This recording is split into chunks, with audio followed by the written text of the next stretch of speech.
Paul. The first episode of Cyber Podcast Tuesday. And let's see what we can do with this. Quick introduction, everybody. I'm Ferd. I'm the Director of Security Testing for Planet. And I'm working together with Paul from Secure, a company we've recently acquired. And we're building out the practice rapidly at the moment. Paul is the head of assurance for Secure, Sequa, as they say. He is going to talk a bit about security. Let's talk a bit about my world. Hey, thanks, Ferd. Great to be here. You know, you and I meet almost daily, and we always find something to talk about. For my role in Secure, I'm the head of assurance. I look at everything from architecture design to governance, risk, compliance, and everything in between. So yeah, good to be here. Let's get into it. Yeah. So what I wanted to talk about is kind of a review of the year. And we've seen a lot of breaches, and it's been accelerating all over the place since we're operating in Australia and New Zealand. I'd like to dive in a bit more into what you've seen and where you could place like a root cause of and just your general thoughts about this. So let's kick off with, let's say, the Optus breach. I mean, that's still fresh in our minds. So what are your thoughts on that one? You look at the Optus breach, same old problems. I think lack of oversight and governance to some extent, in actual fact, and that's kind of one of the things I've been seeing throughout the year. I think misconfigurations, misuse of some of the advanced security capabilities that are embedded in the operating systems nowadays, such as thinking about things like multi-factor authentication, for example. Make sure you use that, management of accounts, all those sort of things. If you look at all of those and look at the Optus breach, they all lead back to one thing in my mind, and that's the value of the information, and also what the customer expectation is in terms of that company or any company being the custodians of information. So yeah, that's for me becomes one of the prime areas that the industry should look at is the value of information. What's sensitive? What's not sensitive? What level of control and management should you be putting over the top of that? Yeah, but fully agree. Yeah. And definitely the point you made is it's not your data most of the time. It's your customers' data. It's the people that interact with your organization. It's their stuff, and it can affect their lives more than it can affect your business. Mm-hmm. Well, scrolling forward to Medibank, $1 billion damages to them.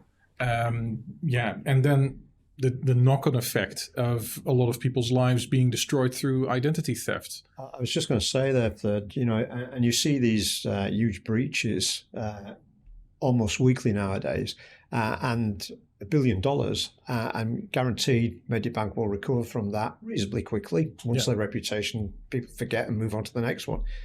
The people who are affected by it, and you had a great example earlier on about a family who lost $40,000, and then they can no longer they've no longer got good credit, etc., so they can't get a mortgage.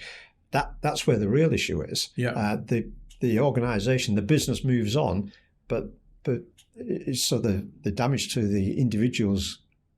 Who are left in the wake. Bad credit rating, loss of huge volumes of money. I can remember a case of, I think it was around 2010 in the Netherlands, where I'm from. It was a guy that his identity was stolen by somebody doing speeding and didn't show up in court. And then there was a manhunt basically for him. He got arrested. He was thrown into jail, but he wasn't the guy that was speeding. It was just somebody that used his name and address. And the system just took it on. So that you need to validate the people that you're working with, especially when there are regulatory compliance items there. But you have to be very careful in how you deal with that data. Is it validated? Is it really the person that you're dealing with? On one side. And the other side, the people that lost 40K in this and are begging the banks to give it back to them because somebody impersonated them because of the Optus leak. That's just horrific. And this was only the first case. I'm betting there will be more in the news. Yeah, so we talked about root cause analysis a little earlier, and where is it? Is it at the governance level? Is it at the practitioner level? Is it at the account management level? And where I see things, certainly in a lot of the client engagements I've had this year, has been the acknowledgement of the role that the authorities in a business play or have to play. So that's looking at the boards, the independent assurance and risk committees, the senior leadership teams, and making sure that collaboratively they're leading from the top and taking it very seriously. And I am seeing an uptake in that. Just from some of the engagements I've had, and some of them are really rudimentary. For example, they don't understand the security risk and the value of that risk occurring to their bottom line. And that's the strategic outcomes, how they're going to achieve them or not. So I definitely see that as an area that is improving, but clearly a long way to go. Yeah, the social responsibility. So is another thing, and you can see that with they went from 2 million to 50 million in fines. And in the UK, you told me that you can actually go to jail if you're a CEO and you don't take good care of people's data. Yep, that's very true. I think it's a while, 20 years since I was back there, but it used to be 2 years for the CEO. So that is that the stick to the carrot that we should be providing? Does that approach work? And of course, in Europe, they have a different view of live to in Asia Pacific. So all those sort of things have got to be considered. And this is where you and I have talked a lot. I talk a lot about adaptable security and making the securities fit for purpose. And it's no longer that fear, uncertainty, doubt principle that we often as an industry put forward. And it's time for us to look introspectively at ourselves. I think the narrative is definitely changing. Where you see that doing security right is actually an extra tick in the box when you interact with other businesses, and makes doing business easier and more secure, of course. But it adds to your trustworthiness as an organization as well. Yes, these guys have ISO 27001. They know what they're doing in that space. We know that our data is safe with them. Because it's in scope and it's properly monitored, and they have active programs in place to protect the data that they hold, so that they can service us best. So if we could start again, day one, and security. I mean, I can clearly remember the days before cyber became a thing, and then it became everything. If we go back to the beginning, where do we start? What, from your perspective, what's the starting point? We reset and off we go. Reset and off we go. I think if you look at where most issues are coming from, the exploits and everything that sounds super cool, and the technology that is there to hack other systems is fantastic. But still, cybersecurity is as old as regular security.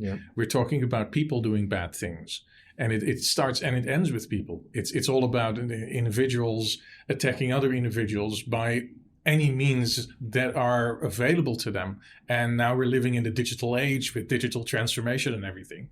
So those are the key things right now. And the interesting thing with when the internet came, and I went on it first time early 90s, I felt that excitement that when I was typing that FTP command, I knew those signals, those electrical signals, were traveling down wires to the other side of the planet, and driving a minuscule hard drive head to pick up the bits and the bytes from a spinning rust platter in a hard drive.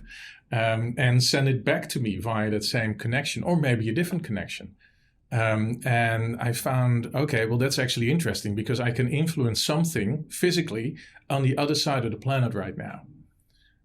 So there are no borders on the internet. And I think if we look at how it's being pursued right now, and this is also where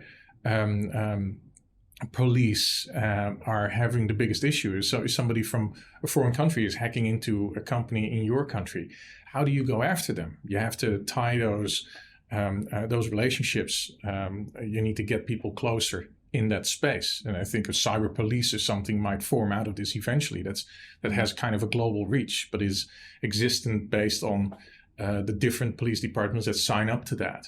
I think it's the right way forward to go after the criminals that are attacking you from overseas, as they say here in New Zealand. I think the big, it's the global phenomenon nowadays is that we actually don't know who the enemy is anymore. It could be the person sat next to you. It could be the person in the house next to you. It could be a criminal gang on the other side of the world. And it's more and more difficult to track them down, in actual fact. So again, it's sort of how do you go about understanding that, and where is the starting point? I think for me, one of the starting points, you touched on it in briefly there, is the people side and the investment that you've got to make it with people to make sure that they truly understand their responsibility, their accountability in that whole sort of life cycle of managing information and giving assurance to businesses. So throughout this year, we've had a number of engagements to actually test people's resilience with regards to security, through simulation exercises. There's a phishing test that you did. Exactly. Without exception, and I can say, we've done 3 or 4 this year. The first time we've done that, 50% of the workforce have clicked on the link, they've put in their credentials. Second and third time, you can see a change in maturity and a change in behavior. It's 2022. I mean, if people are doing this on their business accounts, just imagine how it is on their social media accounts, where they hold way more personal information. Yeah, and I think that's where we help. Where we can help is we've got to demystify security. We've got to move away from the technical geeky language. Yeah. We've got to make it real for their own lives. So if you're worried about your business life, then if you can make security something that they care about, that they can take home, that they can tell the children about, and their neighbors and their friends, that's the stuff that you've kind of got to get it embedded in their everyday practices out of the office. Yeah. Then when they come to the office, it becomes a natural thing. Yeah, but exactly. It needs to be more of a reflex. Train people up on that. So what kind of programs have you seen that really work well, pick up well? Again, I think it's all about experiences. So, there's a huge amount of online capabilities nowadays. I guess the challenge you have with those is that if they're developed in the States, they're geared towards the American system. So they don't always work in New Zealand and Australia, for example. Certainly, as I mentioned, the simulation exercises for me, that's where I've seen the biggest improvements in any single business. And they're cost effective as well. You mentioned $1 billion penalty, potential loss for Medibank, for example. What do you want to do? Do you want to spend $5,000 on educating your workforce? The business value is clear, in my opinion. You think that if you look at the way the media is reporting right now, you think they could actually pick up some of that to create that awareness? Yeah, great question. So the media, they want the headline. That's what they want. Have I seen anything come out of the media in terms of security awareness for people? It's usually come as a result of an expert that they quote. An expert consultant they quote in their article, but the article still focuses on the business, on the headline. The business that got hacked, the headline, and making sure they're because without a headline they don't have a business. Probably not too much come out of the media that's really positive for our business and for for our professional lives. That's for sure. That we have less work. You mean because we're overloaded right now? Oh yeah. But what are your thoughts on the shortage in cybersecurity? I mean, there were some numbers coming out that said Australia and New Zealand is looking for 30 30, 40,000 more people until 2025. I read How are that. we going to deal with that, with all the hacks that are happening right now? So again, it's making everybody part of it. I think you don't necessarily have to look for just people who've got a computer science degree that have passed all the latest OCSE exams and the Microsoft exams. I think there's a lot of people out there, a lot of smart people out there. So one organisation I met up with last week, they've actually invited school children into their cyber operational office just to have a look. Two of the kids then contacted the CEO afterwards, said, I'm really interested in this. That's cool. The CEO said, great, Saturday and Sunday, if you want to come in and sit in with our guys. And now those two people have now got bursaries to be part of that organisation. Wow. What a great initiative. I was bowled over by it. Yeah, but we need to do more like that stuff. Absolutely. It's really important. But it's not only from like the security companies like ourselves, but also other organizations. They need to embrace that curiosity a bit more as well. It's a great... I must say, I love security. I went into it because it's so deep, it's so wide. Yeah, it is. And you can go anywhere with it. Not in the sense of moving anywhere in the world. That's also an option. But you can focus on the governance, risk, and assurance side on one side, and you can go fully in the technical side in these security engineering bits and threat analysis. And there's so many professions in that, and they're all very exciting. They go very deep and are very necessary. But what I really like is you can get in there from any angle of life. If you're an admin person right now, you might be a fantastic threat analyst as well. If you do pattern recognition well, if you're good with maths, I think that there's a lot of fresh career paths for people that are looking for a bit of change. And I think the industry should actually, as a whole, embrace that and say, okay, let's open up. We've got a 50 people company. Let's open up 5 job openings for people who want to move into it, and see that as a bit of an investment into the future, not only of the company, but of the entire security domain. Yeah, you're exactly right. I mean, I've been around for quite some time. Yeah. I've been in this industry for over 40 years. How did you get into it?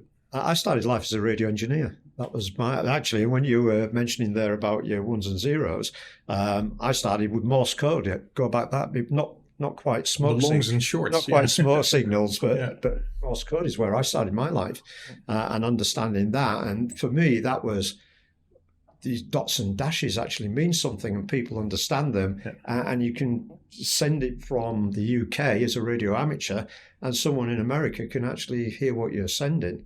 Now, for me, that was that same excitement that you are directly connected to someone else on the other side of the planet.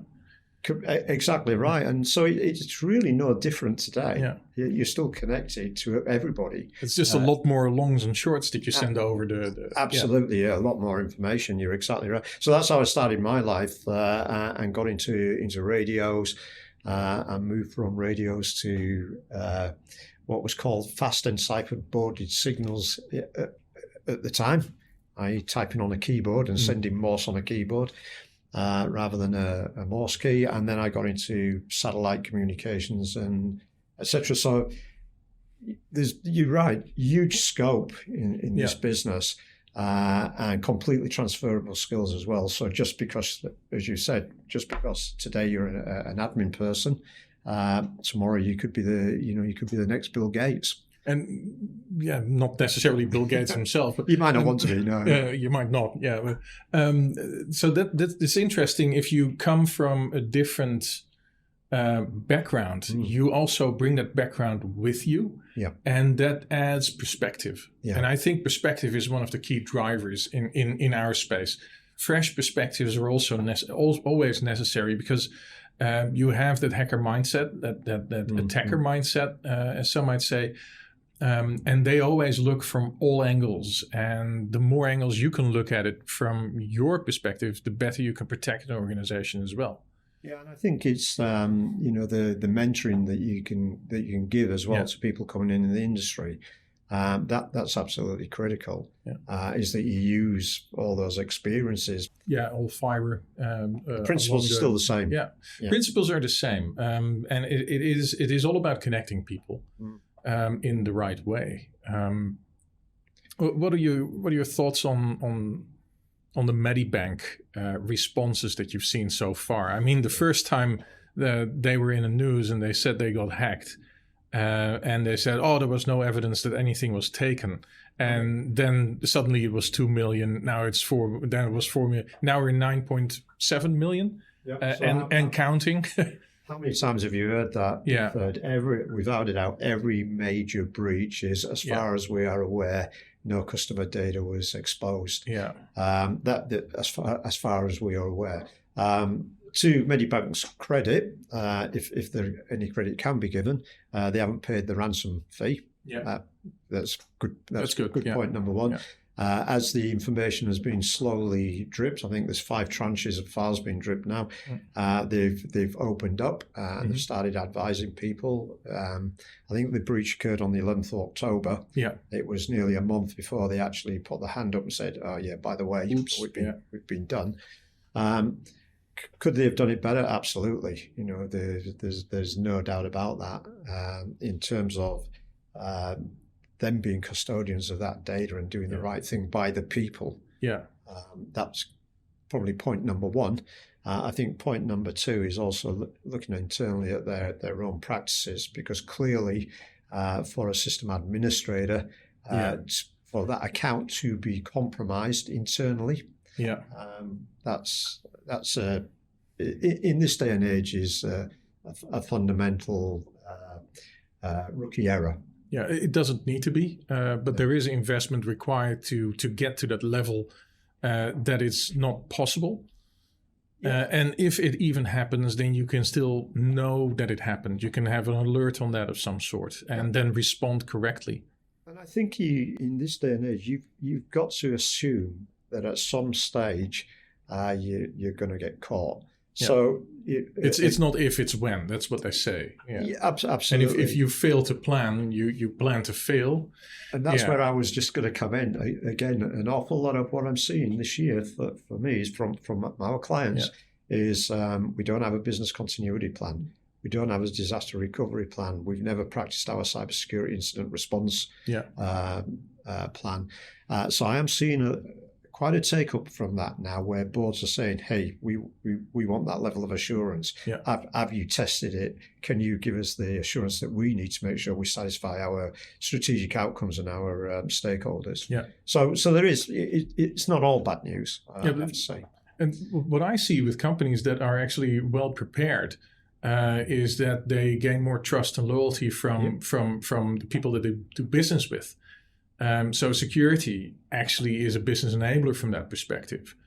And by making everything a bit more formal, by adding the right processes, the right technology stack, and also especially training up the end users of the systems, the people in business overall, you get a more agile organization as well. It's less fragile and more agile. You can do more with less risk.